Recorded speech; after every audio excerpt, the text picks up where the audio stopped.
Good morning, everyone. Bonjour. Je m'appelle Aurélie Walsh, and I'm the General Manager of Communications for Canada Post, et je vais être votre animatrice ce matin. I am thrilled to be here to unveil our newest commemorative stamp in honor of the incredible Margaret Atwood.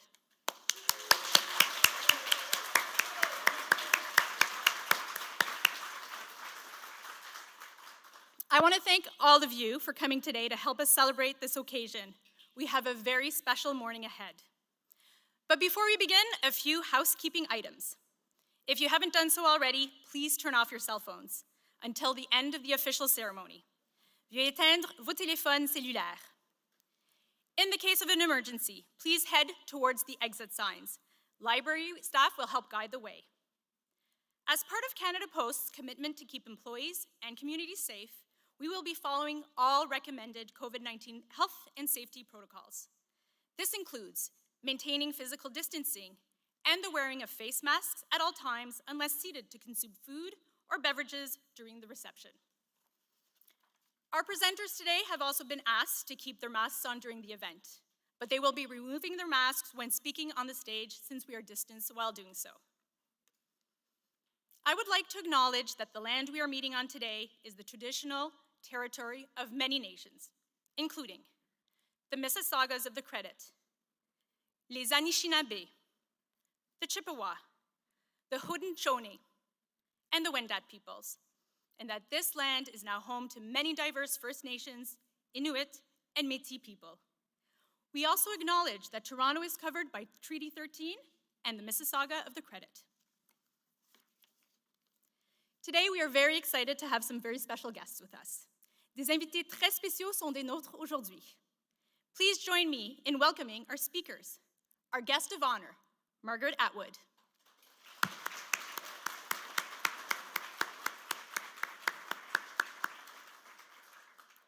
Canadian screenwriter, director, actor, and new author, Sarah Pauley.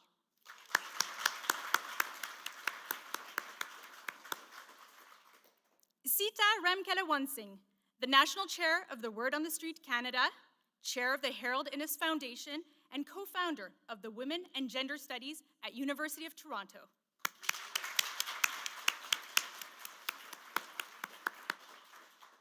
And President and CEO of Canada Post, Doug Ettinger.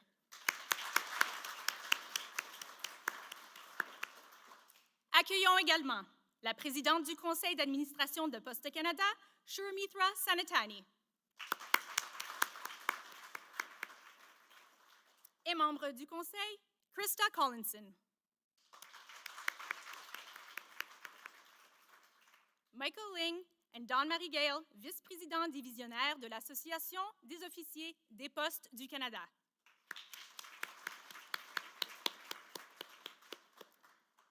Members of Canada Post Stamp Advisory Committee, Anthony Wilson-Smith, Jean Wang, Anita Kuntz, and past member, Rosemary Sadler.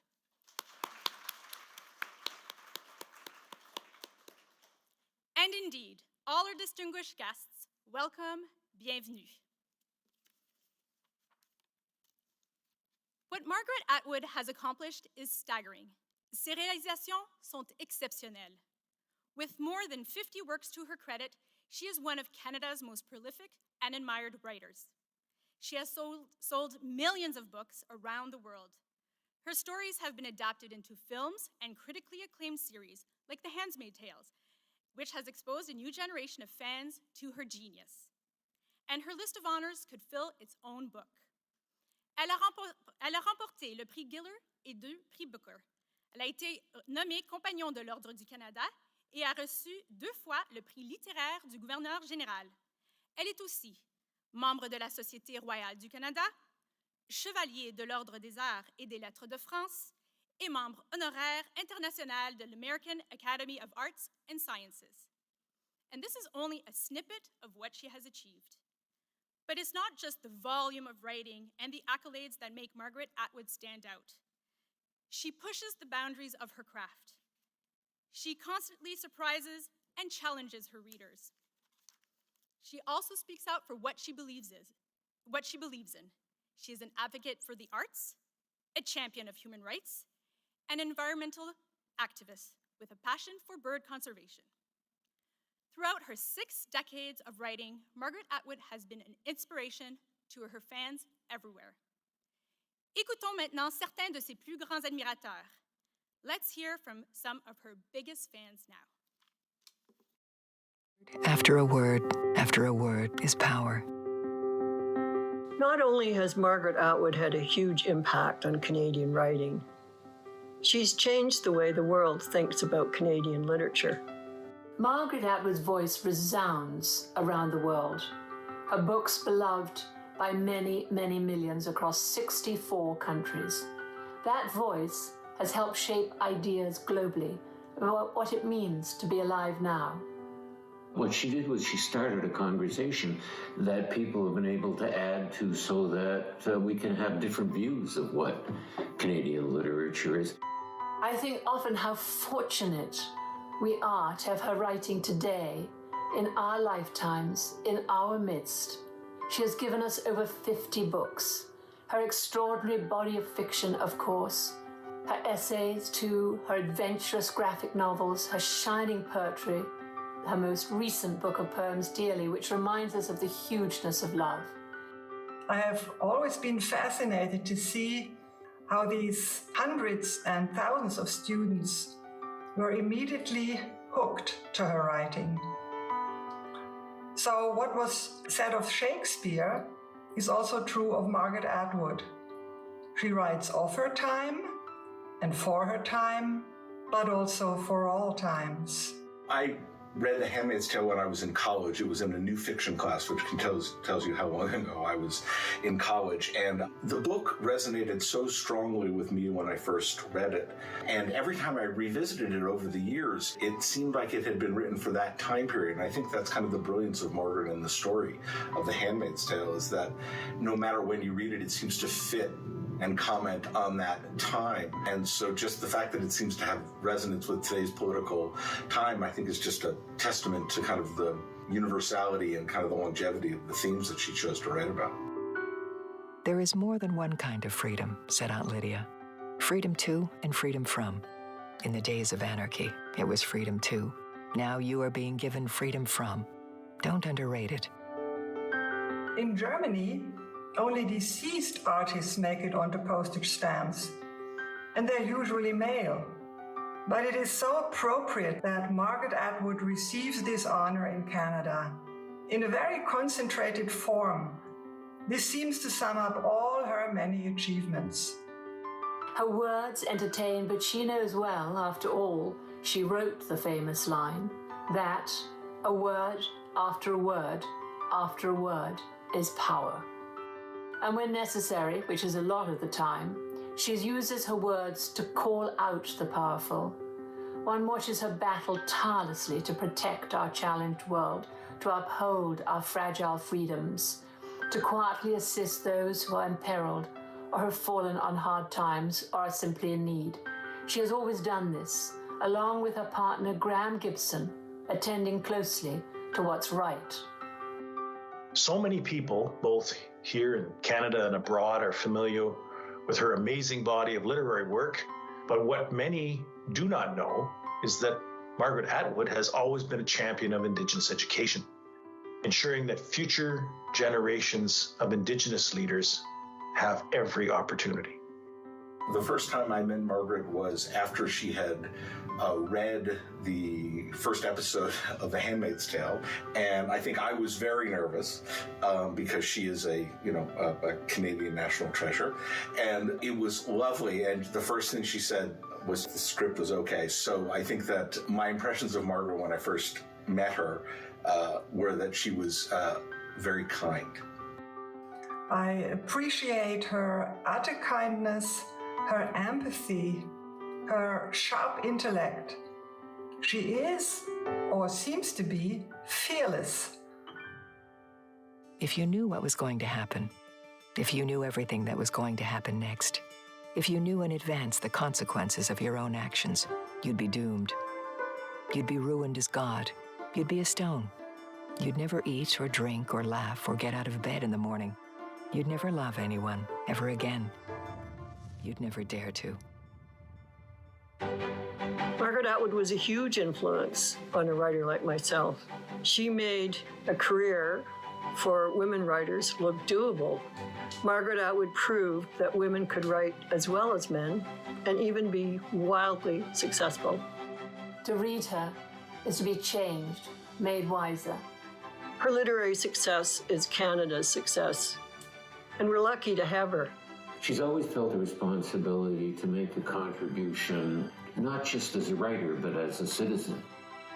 In 2019, she helped to establish 2 awards for Indigenous environmental science students.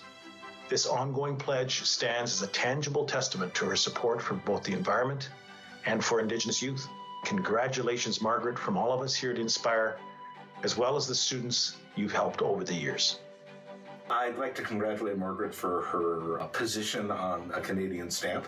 You're the first person I know that's been on a stamp, so I really don't know what to say, but I will say Mazel Tov, because I think that that's appropriate for almost any occasion. So congratulations, Margaret. Congratulations, very dear Margaret. A global star by any measure, her starry feet are rooted in our country's soil.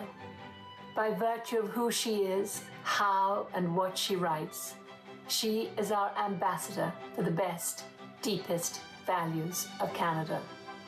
This historic stamp recognizes that. While we, dear Margaret, your readers and friends, add our heartfelt thanks for all you give us.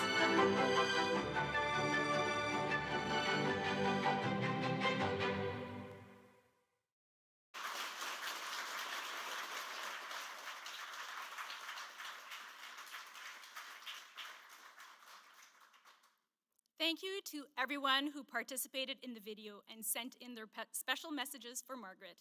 That was a wonderful tribute. I would now like to ask Sarah Pauley to come to the stage to share a few words.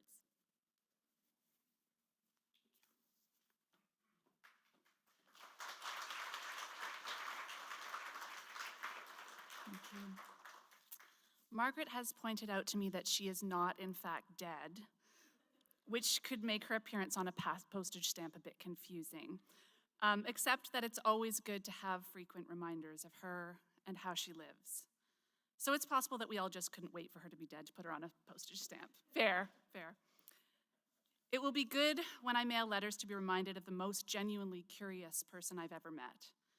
She's someone who never stops being interested in the world and learning more, no matter how much she knows more than all of us already. There doesn't seem to be much she isn't interested in. She has an unparalleled ability to learn from anyone she meets, to draw out their expertise, whatever that may be.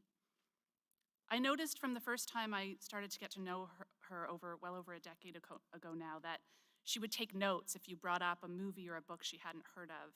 And by the same token, as soon as she would get home from the coffee, she would send me a detailed list of everything she had mentioned or promised to share with me that she thought I should take a look at, ranging from science articles to novels to tarot cards. She is watchful. She points out the things you have not noticed or have actively tried not to notice. It's revelatory, useful, and often deeply uncomfortable. But she is also deeply uncynical, moving towards the world and people as though she didn't possess an unnatural ability to understand and accept human nature in its best and worst forms. There is a warmth and tolerance in her that never ceases to amaze me and inspire me. She is generous, wildly energetic, and also, in case all of this sounds far too sentimental, terrifying. She sees the future, she understands the past. There isn't anyone like her or even remotely resembling her, and there won't be another. So Peggy, I'm happy you didn't die before they put you on a postage stamp. We all need more of you and more reminders of you.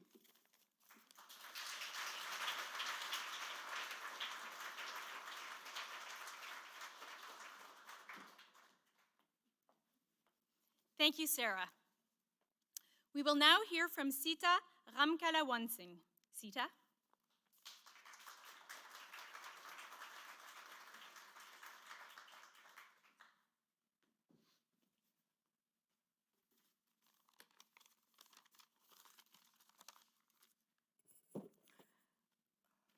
Good morning. I think it's still morning, everybody. It's a privilege to be part of today's program to honor Margaret Atwood. And it's as amazing to be on the same platform as Sarah Pauley, whose own work is really inspirational. So I know that people often get asked, where were you when such and such happened, or how did you meet? I was asked to be a bit personal, so I will be. I first came into Margaret's presence, and I say presence because I didn't actually meet her on that occasion, even though we were in the same room, on January the 11th, 1972, almost 50 years ago. She was a writer in residence at the University of Toronto, and Margaret was invited to give a guest lecture in the Women's Studies course, and I know that date because I've been working with the Women and Gender Studies Institute to recognize the 50th anniversary of their first course. She spoke about power politics, and the words of that poem, particularly these words, were seared into my memory. And some of you may be familiar with this, and the lines go, "You fit into me like a hook into an eye, a fish hook, an open eye." Well, if that doesn't get your attention, I don't know what will, but it also scared me to death. But a decade after that, and thanks to Charlie Pachter, who is here, Peggy's longtime friend from camp, we became neighbors. But we didn't actually become friends until I lived on the street around the corner. We didn't actually become friends because when you're thinking 40 years ago, Toronto, lockdown, Sunday, no wine shops are open. So you know you're friends when you get a knock on the door, a phone call or something, usually from Graham, asking if he could borrow a bottle of wine. Because, of course, the LCBO would not be open on Sundays. Graham and Margaret curated many groups of people to be part of their birdwatching expeditions. My first was to Cuba, where we stayed at, guess where? The Bay of Pigs. It was quite an adventure. And then there were adventures to the Mackenzie Mountains, the Eastern Arctic, to Trinidad and Tobago. And if you happen to be on any of these adventures, you're likely to be part of a sing-song session. She might read somebody's palm. You would get involved in dress-up, like if you were planning to overtake Hans Island. So it's really, you never quite know what's going to happen when you're on one of these trips. So I remember when I was on board on one of the Adventure Canada trips, I became seasick one evening. And some of you remember that Margaret's purse became a meme during the Emmy Awards for The Handmaid's Tale. So Margaret arrived at my cabin door with remedies from one of her handbags. I'd like to say a bit more about that purse. There's a Twitter survey which asks people to guess what might be in that purse. Among the possibilities were a syringe with magic serum, crumpled tissues, but the overwhelming choice was a pearl-handled revolver. Of course, I've never looked in a purse, so I don't know, and I don't know if she's got one in there today if she doesn't like what we're saying about her. Margaret belongs not only to her family, friends, and colleagues, but she's a person who belongs to the world, and that's sort of evident from what you saw in the video. I can offer a countless list of ways in which she has demonstrated her friendship and loyalty, just as I can offer an even longer list of how she has intervened in public life. Margaret claims that she's an author. She's not an activist, but we know that's not true. I remember the time when she chastised a former mayor of Toronto for suggesting that Bay Street be turned into a one-way system. She has championed causes, as we've said before, and founded organizations and businesses. She has provided lessons to many, and she's likely saved many lives to humans as well as other forms. But it is her contribution as a poet, essayist, and novelist that her words have been the greatest gift, and this makes today's tribute by Canada Post a fitting one. And Canada Post will be happy to know that I'm still somebody who mails birthday cards and seasonal greeting cards, and this year it will be an honor to use the commemorative stamp in honor of our friend Peggy, also known as Margaret Atwood. Thank you very much.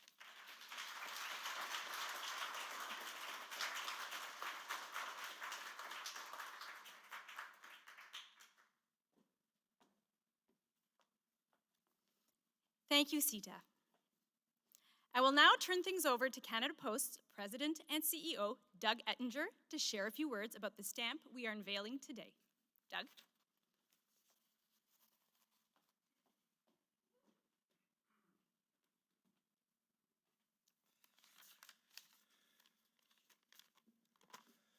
Thank you, Aurélie, and good morning, bonjour. Je suis ravi d'être ici pour rendre hommage à une légende canadienne. On behalf of everyone at Canada Post, it's my great privilege to be here for this very special occasion to pay tribute to a legendary Canadian. Through our stamp program, we seek to celebrate people who have profoundly contributed to the fabric of this country and have helped shape the very narrative and the culture. We take enormous pride in this unique opportunity to tell important Canadian stories. Today, we are so incredibly proud to recognize one of Canada's greatest storytellers, the Queen of Can Lit herself, Margaret Atwood. With over 50 books to your credit, countless awards, and a global community of loyal fans, you are truly an icon. You put Canadian literature on the map, literally, and pardon the pun on that one. We are thrilled to unveil a stamp in your honor.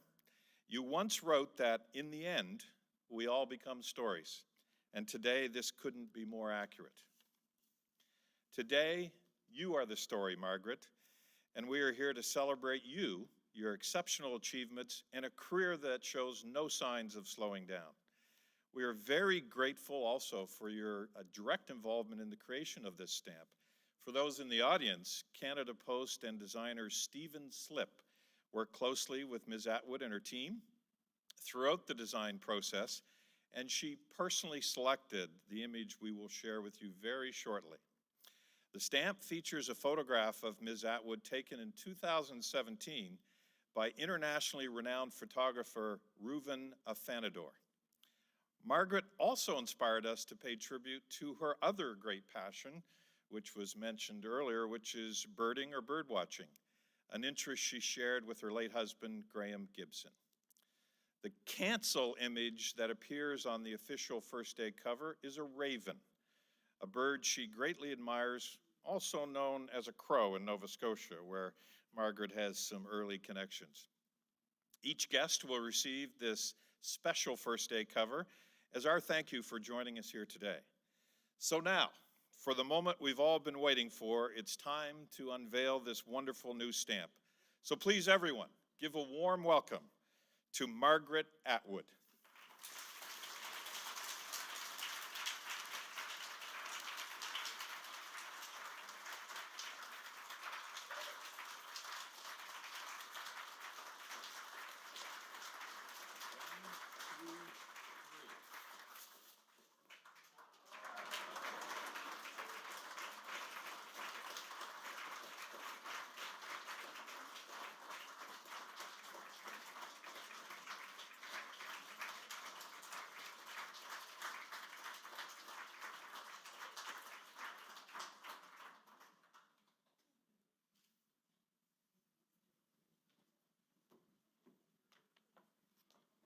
Merci, Doug.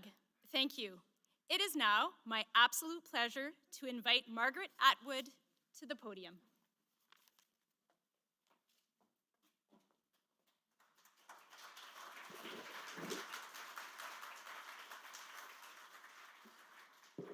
It's a picture of me thinking.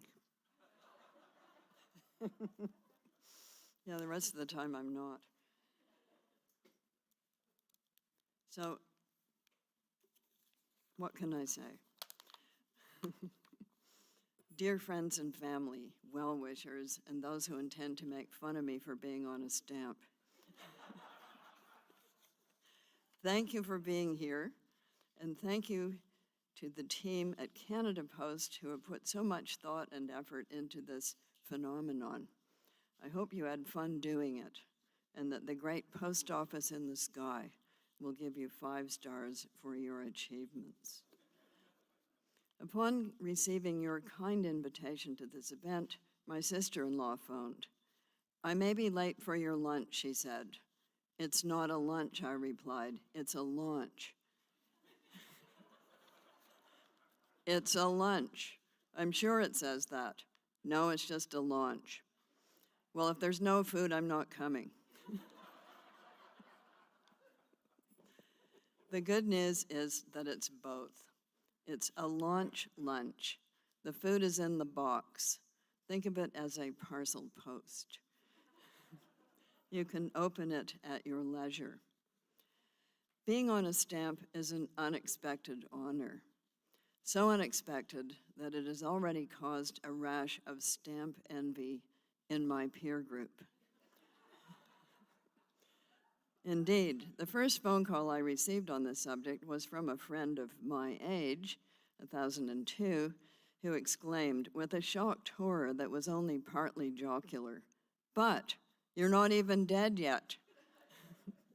To which the only possible reply is, "How can you tell?" I could have said, lots of people have stamps without being dead. Olympic athletes, cartoonists, Buffy St. Marie, the Queen. But this protest would have been to no avail. My lack of deadness is just the latest outrage I have perpetrated on the right-thinking Canadian public. And of course, there will be a price to pay. On a stamp, really, the nerve. However, will I live it down? My country is very good at sticking pins into heads it deems to have become too swelled up. Be prepared for a bunch of jokes about licking and sticking. Not to mention cancellation. And especially not to mention philately. But we won't go there. You may not know what that word means, but it has a suspicious ring to it. She's a philatelist, it will be whispered. I always thought there was something funny going on there.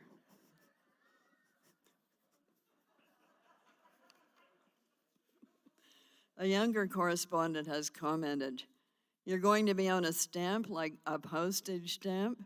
This is going to make you famous or something." I think he was intending irony. And a somewhat older friend adds, "But wow, on a stamp, thousands of people pushing a little image of your face into the top right-hand corner of an envelope." I hope the psychic effect for you is elevating. Vain hope. Fame in Canada is what Oscar Wilde would have called an unpardonable solecism of style. A stamp. How cringe. How eye-rolling. Even before this stamp event, some younger generation members, not that much younger anymore, were in the habit of referring to me as the evil A. Imagine how multiplied my evilness will be now. How do I know these things? I have a pack of invisible flying monkeys who listen at keyholes and hack people's emails. And that's just one of my evil powers. The writer Thomas King has a better idea. Sending his regrets, he says, "I hate to miss the opportunity to roast you. I know it's to be a tribute, but we know each other well enough to know that satire and sarcasm should be a part of any celebration, and Atwood on a stamp just screams for a little humor. I would love to be there, and for penance, I'll buy a couple of dozen sheets of the new stamp, stick them on letters that call for action on climate change and an end to racial gender discrimination, and send them to all the conservatives on Parliament Hill."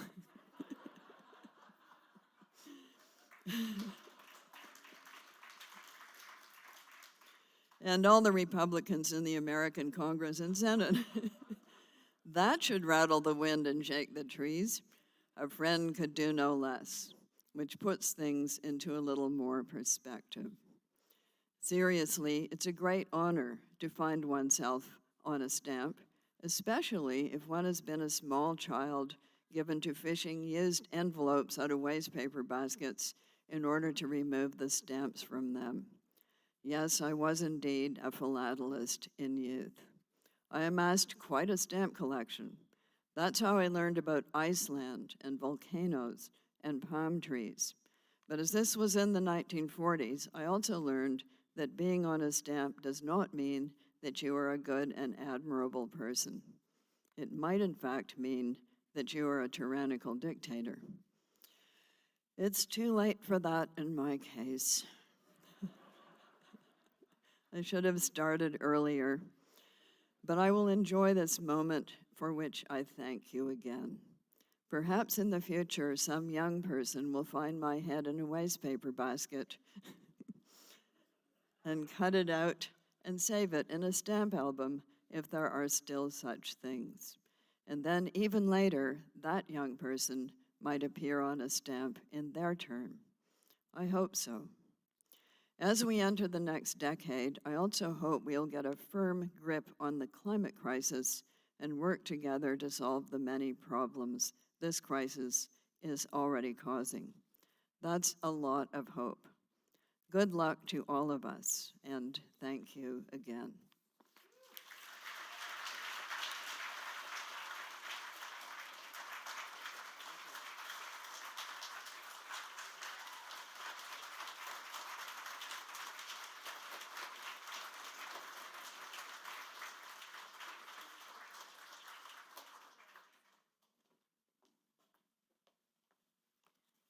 So thank you, Margaret. I would now like to invite the Chair of the Board of Directors of the Canada Post, Shurmitra Sanatani, to present you with a framed enlargement of your stamp.